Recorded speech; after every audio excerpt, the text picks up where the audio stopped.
What's going on, guys? Welcome. And today, basically what we're going to do, we have a customer that had bought a Supra before, absolutely fell in love with it, came back in, bought one of the drift cars, pushed it pretty hard, decided to put rubber tires on it, wanted to do something other than the regular drifting with it, but these cars have plastic rear gears, just not made for the extra traction. So we are going to change all that today and give him something a little bit spicier here as well. So he came back, bought a second Supra, and what we're going to do with that is we're automatically brand new out of the box. This thing is still factory sealed, but when we open it up, the first thing we're doing is pulling the BL2 system out of it. To pull that, then we have some things we're going to bolt on, some sway bars, some other aluminum goodies. We're going to put the VXL system in there. You can go 3S. We're going to go aggressive on the gearing. He wants this thing to be a screamer. So none of it's custom per se, but it's using the right parts to get the job done right, smooth, and make it really fast. Then we're going to take the BL2 system from this and donate it into the drift car. So we're going to take that brushed 21 turn brush system out of that, and we're going to put the BL2 system in. And as far as the rear gears, Traxxas does make a rear metal gear setup. However, we are going to do something a little bit stronger, as you can. This one's going to be a little custom. We're going to put some spiral cut gears in the rear of this from another car. So we have to get a little creative with cutting a shaft and doing some things. So we want to make this thing bulletproof so we can add more power, because at some point, this is just stage one for this one. I have a feeling that's going to end up going VXL at some point as well, but we want to make that thing super strong. So let's get this started and see where it leads. All right, this is the rear of the drift car pulled apart. You can see here where the ring and pinion are just all plastic, and you put any kind of power to this, it's just not going to hold. So this part here, just pull this out, that gear just will not hold up any torque, any kind of anything basically. Ring gear is already showing wear. I don't know if it shows up here at all. It's hard to show on camera, it doesn't want to focus properly. But we're going to change that. So like I said, this part is where it gets a little weird, because the pinion actually and that shaft that slide through the spur are all one. The gearing we want to use, it does not come that way, so we need to make that. So let's get the parts made and we'll show you what we're going to do.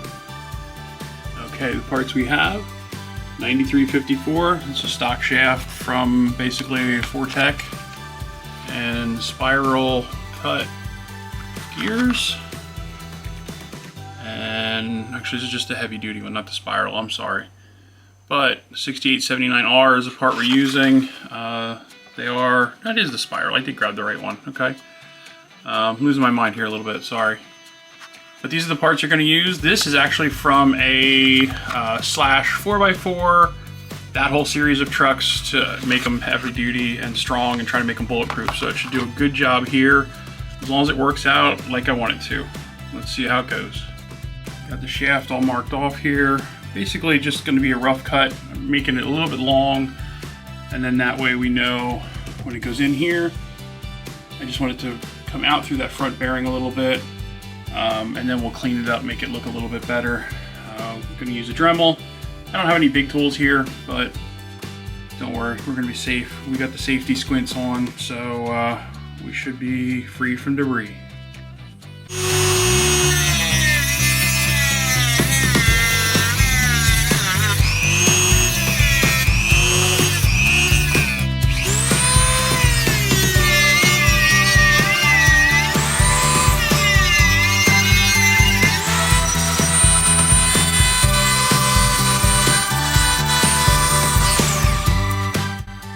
Just like that, we actually have metal ring and pinion gear.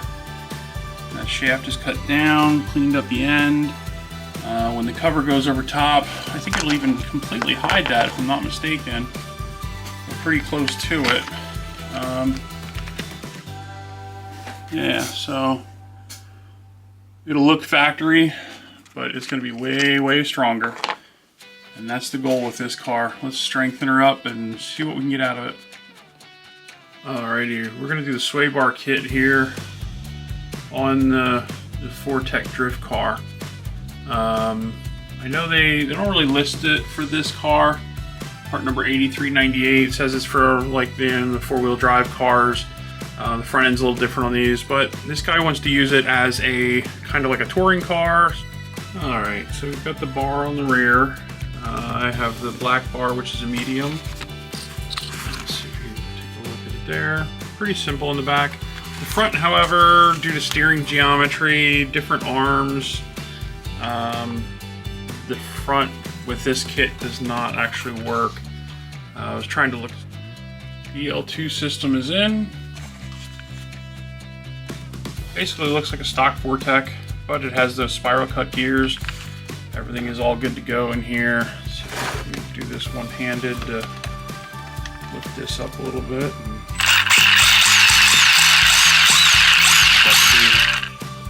She's ready to rock and roll. Looking good. Tougher. So it's going to be faster. Still driftable. If you put the other tires back on, it'll be really good for drifting. But this way, you'll still be able to drift on a little bit of a loose surface and still have a little bit of speed, more of a touring car feel, but as a two-wheel drive. That was the main goal. So we do what we need to make the customer happy and give them exactly what they want.